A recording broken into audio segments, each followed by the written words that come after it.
bekerja sebagaimana yang diwajibkan dari ketentuan apa yang diputuskan itu sesuatu yang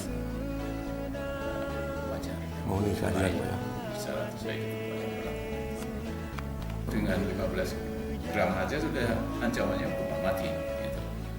Itu mereka sudah divonis hukuman mati apa memang sudah ditembak mati, Pak? Baru divonis, Pak ya. Ada berapa jumlahnya, Pak? Untuk tahun ini dari bulan Januari. Januari sampai dengan bulan Juli 2023 ada 12 perkara yang dijatuhi hukuman mati pada